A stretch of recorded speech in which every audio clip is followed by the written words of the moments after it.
Hello everyone, this is Pico Entertainment and we are back again, and here now we have another video for you. And after its recent series finale, this will be a full look back on the Flash television series.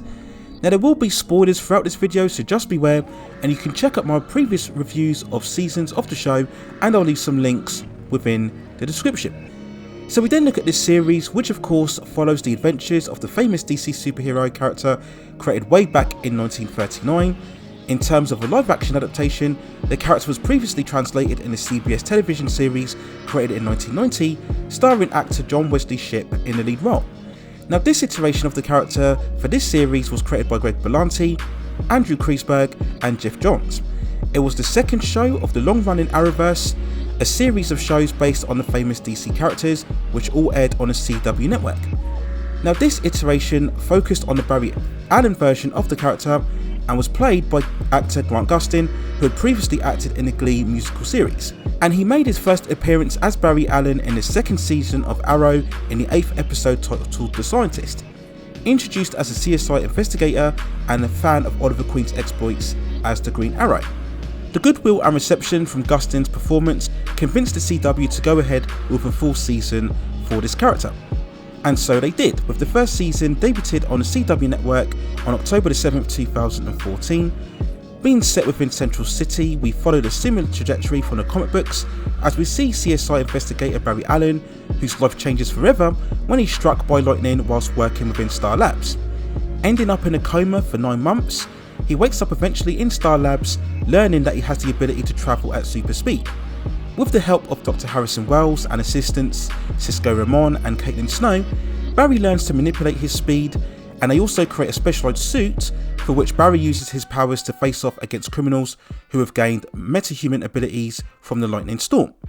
We also learn that Barry has been fighting for a long time to free his father, Henry, from prison, who was incarcerated for the murder of his mother Nora at a young age. We find out eventually that she was actually killed by a metahuman. We see that Barry, after all of these events, was adopted by Central City Police Detective Joe West, and he lives with him and Joe's daughter named Iris. Over the course of the story, we see Barry learn to master his powers to take on the alter ego of the Flash, protecting Central City from various metahuman criminals. The first season sees him searching for the real culprit of his mother's murder, and throughout the following stories, he comes up against other beings with super speed, or known as speedsters, such as the Reverse Flash or Eobard Thawne, Zoom, Savitar, and also Godspeed. He would also encounter other rogue villains such as Gorilla Grodd, The Thinker, Captain Cold, Cicada, Bloodwork, and also Eva McCulloch. We would see Barry get in a long-time relationship with Iris and eventually would see them getting married. He would also be joined by the likes of Cisco, Caitlin, Ralph Digby, and other allies that we'd also see gaining meta powers later on throughout the story. Barry's adventures would escalate even further as he discovers the ability to time travel and integrate into parallel universes. Multiple times he's faced with situations that will affect the fate and destiny of not only his own life, but also his loved ones.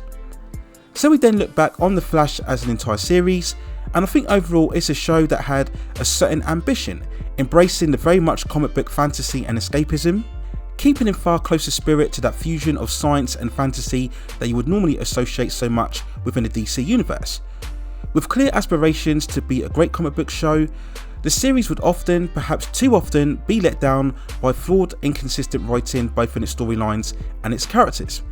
And with its lengthy run of seasons, the show would struggle to maintain interest and justify its existence as a series. We then look at the positives first, and the show, especially in its first stages, was a balanced mix of heart and fun and energy. It was far more consistent with the colourful essence that we had seen from the Marvel Cinematic Universe. Despite spinning off from Arrow, The Flash was a complete tonal shift from the grittier direction from that show, unashamedly reflecting the costumes and wackiness and sometimes goofiness from the source material. Were there moments of cheesiness? Yes, but it was refreshing in many ways amidst the current deconstructive superhero era where the likes of the Dark Knight and Logan were all the rage. What the series also had was a certain amount of heart and soul within its characters, especially in the first couple of seasons with the original group of Barry, Joe, Iris, Caitlin and Cisco, and Harrison Wells. All of these characters were very likeable and charming, and all had a very good chemistry together. The inclusion of John Wesley Shipp as Barry's father especially brought an emotional weight. We look at all of those scenes with Barry and Henry in prison together, talking about how to free him from release. Shipp's casting added extra gravitas since he played Barry Allen in the original 90s CBS series. And moments like this very much echoed the likes of Smallville, where the emphasis was very much on family and togetherness and relationships. This would also prove to the show's detriment as well in the later stages, but I do feel that this tone is virtually more suited for the character such as The Flash. Now what can't be disputed is the casting of Grant Gustin in the lead role. As Barry Allen, he is pitch perfect in terms of likability, charm and personality. It was overall the right decision to go for a younger, slender build for the character as opposed to the more bulkier version that we saw from the CBS series. And Gustin pretty much stays rootable all the way through the entire series. He's so good in the role that it's been long suggested for many years by fans that he would actually make a very good cinematic version of the character, and I agree completely. He's far superior than what we saw in terms of the portrayal from Ezra Miller. And much like John Wesley Shipp, Jesse L. Martin as Joe lends that reliable presence, especially for the early seasons. He's very much the emotional anchor of the show, giving all of the pep talks and advice for all other characters within the show. Carlos Valdez as Cisco in many ways embodied the spirit of the show. Many fans loved all of the pop culture references that he would make whenever he was building the necessary device to save the day. Many viewers saw Cisco as very much the heartbeat of the show, every bit as much as what Grant Gustin was. And then we talk of Tom Cavanagh, a very versatile actor who as first Harrison Wells, and then later on as we would discover to be Eobard Thawne or the Reverse Flash, he probably portrayed the best villain within the entire Arrowverse. Although he would go on to play multiple versions of the character in later seasons, his portrayal of the first season is still the best. But we also have to credit actor Matt Leshner, who also plays the actual version of Eobard Thawne, and he deserves also strong kudos for a very good portrayal of the character.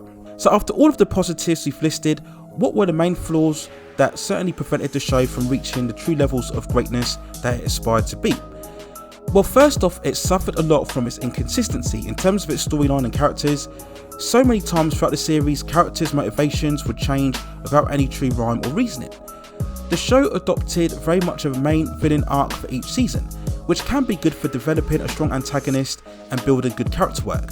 And this definitely worked for the first season when we centered on the arc of Harrison Wells. But in the following years after, the villains became far less developed and far less interesting. This was in particular for the likes of Savitar, the Thinker, and the worst of them all, Cicada. We had so many episodes where the villain should be easily defeated, but was made to escape at the last minute just so they could drag it out for the entire season, and at 22 episodes normally for each season, you really could feel the tiredness in terms of the overall story and the villain that they were portraying. Now later on, the show did attempt to have far more smaller story arcs for the villains with the likes of Bloodwork, Eva McCulloch and the Negative Forces. But again, all of these villains really struggled to maintain interest fully for each of the seasons. We then talk about the issues surrounding Team Flash and how having too many heroes of the show really diminished the role of Barry Allen himself. Now in the beginning, we had a small contingent of supporting characters who all contributed, but Barry was overall the main superhero of the team. But as the show went on, the supporting cast members expanded a lot more, to the point where Barry would get far less screen time, especially in the later seasons, and really we had got to the stage where Barry was barely involved as they took on the various metahumans. We would see all of the other characters gain various superpowers, from the likes of Ralph, Sue, Cisco, Caitlin, Allegra and Cecile, and all of these characters at some point would become so fully powered it would take away the importance of Barry, diminishing his role. Barry at times would become a bystander in his own particular series. We then have to talk about the power scaling, which again was inconsistent within the writing. Yes, Barry being able to travel across multiple universes is something that is lifted from the source material. But we had instances where Barry can freeze time, can change destinies and timelines, and when we look at this skill set, essentially Barry should have been invincible, which takes away a lot of the stakes and jeopardy throughout each season. Especially when he goes up against the likes of the Thinker or Cicada. These are foes again that Barry should have defeated very easily. And perhaps the biggest flaw of the show itself was the overdosing of time travel and parallel universes. Again, this is part of the source material for The Flash, but with time travel you really have to be so careful in setting clear parameters in how the mechanics of how it all works. Otherwise, it becomes too confusing for the viewers, and as the series went on, it delved deeper and deeper into the time travel, and many times it took away all of the peril and jeopardy.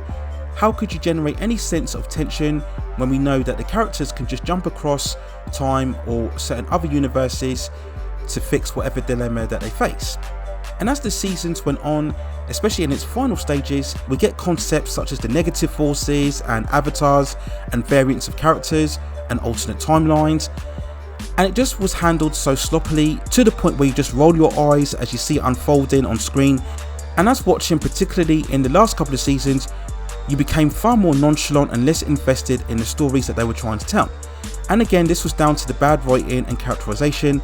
And when we look at the show's journey overall, the first season still easily is the best. It's when the balance was just right in terms of the story and action. It still has amongst the series highlights, including when Harrison Wells reveals himself to Cisco, when Barry travels back in time for the first time, and the finale where we see Barry looking at his mother dying.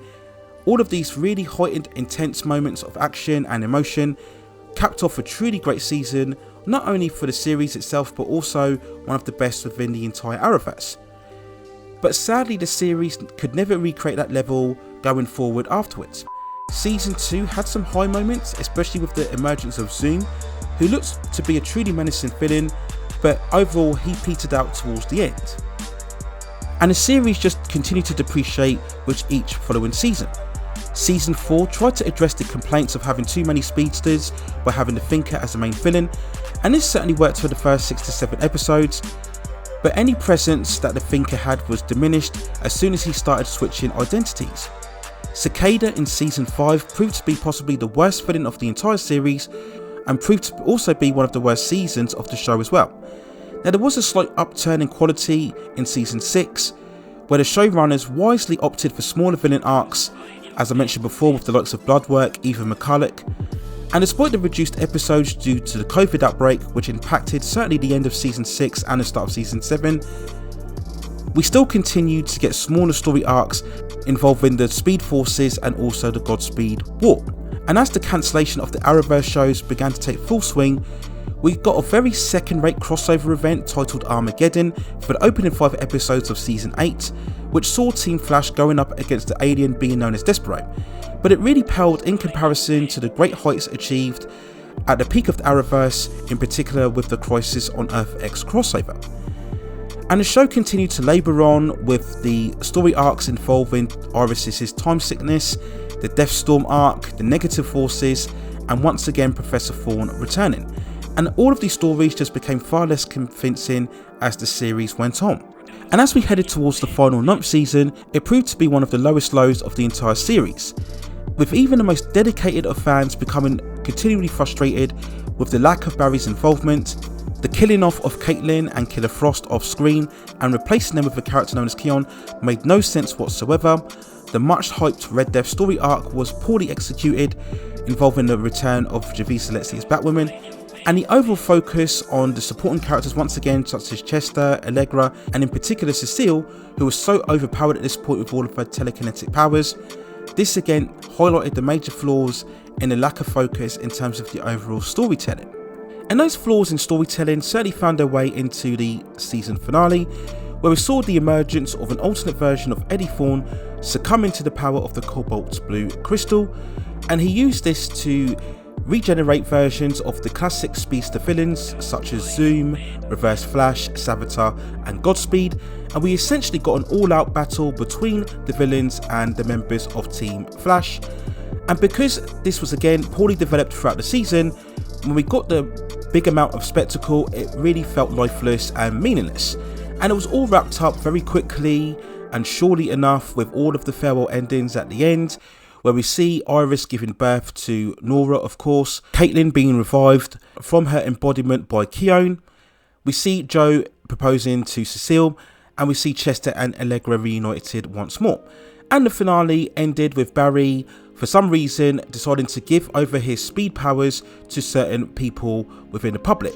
So again, all of these ideas really didn't mean much, and overall it was a very rushed, very meaningless finale to an overall very bad season. not capitalising on the huge potential that we certainly could have had throughout the beginning of the season. And that really, in a summary, encapsulates The Flash as an entire series. Huge amount of potential and very much earnest attempts to create a truly vivid and colourful and bright and exciting comic book series. And it certainly achieved most of that, particularly with that first season. But after that, the standard dropped in terms of the writing, and I think that was the key area here that ultimately defeated The Flash and stopped it from becoming a truly great comic book series that it certainly aspired to be. For all of the great effects and action and good cast and great lead performance within Grant Gustin, at the end of the day, if the writing isn't there, if the characters are poorly developed, if the villains aren't substantially built up as what they should be, then you are going to get the end result that you are striving towards. And with so many seasons and so many episodes, there really wasn't any excuse to see such a depreciation in terms of the overall storytelling. But despite that, I would still say overall that The Flash has had a mega successful run with 9 seasons and over 184 episodes. It was for me really the true start of the Arrowverse, and the emergence of that series would then spill over to seeing the likes of Legends of Tomorrow, Supergirl and Black Lightning all enjoy very long and successful runs as well as part of the huge Arrowverse. And alongside giving us the best live action interpretation of the character, those are probably the best founding legacies in terms of the overall series. When looking back on it, there were certainly a lot of high moments and definitely a lot of low moments, but at the end of the day, The Flash was a somewhat flawed attempt to create an overall great comic book series surrounding one of the most famous DC characters. So there's my overall thoughts and feelings and overall series review of The Flash. Let me know what you think in the comments below. Where do you think it ranks alongside the other series within the Arrowverse and also other comic book series in general, particularly the ones surrounding the DC characters? And where do you think things should go forward in terms of the next iteration of the character, especially as we have the upcoming movie starring Ezra Miller in the lead role? Let me know what you think in the comments below, and if you have any other suggestions regarding any other movies, television series or any other topics within the pop, entertainment and culture scene that you'd like to see me cover, then also let me know within the comments and I will see if I can provide further commentary for you on that subject matter within the future. Please also hit and like the subscription and notification buttons so I can provide you with more high quality content like this in the future. But that's it for now. Take care of yourselves and I will see you very, very soon.